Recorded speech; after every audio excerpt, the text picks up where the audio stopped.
আসসালামু আলাইকুম। আমাদের মধ্যে যারা জুম প্রোফাইলে যে এফএসডি স্টুডেন্ট আইডি যারা আছে না, স্টুডেন্ট আইডি যারা অ্যাড করতে পারতেছেন না, তাদের জন্য যে আমি স্ক্রিন শেয়ার রেকর্ড করে বিষয়টা দেখাই দিচ্ছি। প্রথমেই জানতে হবে হচ্ছে স্টুডেন্ট আইডি। স্টুডেন্ট আইডি জানার জন্য যে আমাদের জিমেইল আসতে হবে, যে জিমেইলটা দিয়ে আমরা ভর্তি হয়েছিলাম সেই জিমেইলে এসে এফএসডি থেকে যে মেইলটা পাঠানো হয়েছে, এই যে এফএসডি থেকে ভর্তির সময় যে মেইলটা পাঠানো হয়েছে সেখানে আসার পর এই যে ইওর ব্যাচ নাম 1011 স্টুডেন্ট আইডি এফএসডি 3861, এটা হচ্ছে আমার স্টুডেন্ট আইডি। যার যার এই স্টুডেন্ট আইডিটা হচ্ছে আলাদা, এক একজনের এক এক রকম স্টুডেন্ট আইডি।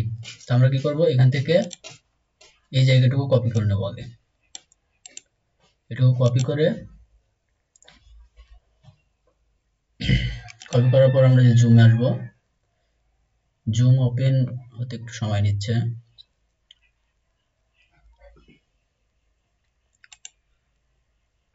এই যে জুমটা ওপেন হয়েছে। জুম ওপেন হওয়ার পরে এই যে প্রোফাইল যে আইকনটা আছে না, প্রোফাইল আইকনের উপর ট্যাপ করব।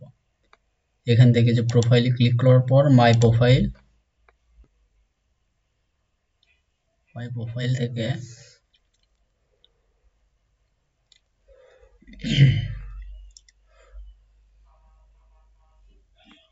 এটা না, এটা কেটে দিব।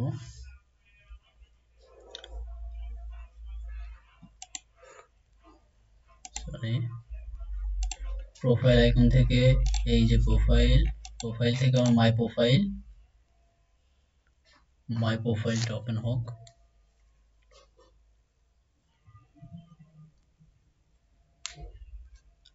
এই যে আমার প্রোফাইল ওপেন হয়েছে।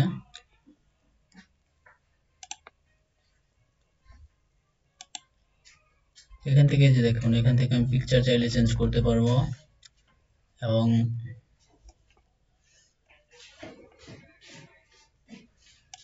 যে এডিট আছে না, এডিট অপশন, এটা ক্লিক করে এই যে ফার্স্ট নেম, এটা আমি আমার নাম দিছি, লাস্ট নেম দিছি, এবং লাস্ট নেমের এই জায়গায় যে জায়গাটুকু আমরা কপি করছিলাম আমি একটু কেটে দিয়ে দেখাচ্ছি আবার। এইখান থেকে আমি পেস্ট করে দেব। হ্যাঁ, এটা পেস্ট করছি, ব্যাস ওকে।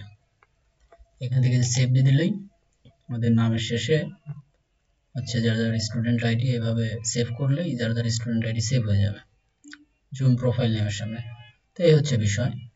এভাবে আমরা সহজেই ফারাবী স্যারের যেটা বলছিল যে স্টুডেন্ট আইডিটা হচ্ছে প্রোফাইলে অ্যাড করে দিতে হবে, দেখেন আমারটা হয়ে গেছে। এটাই। ধন্যবাদ সবাইকে।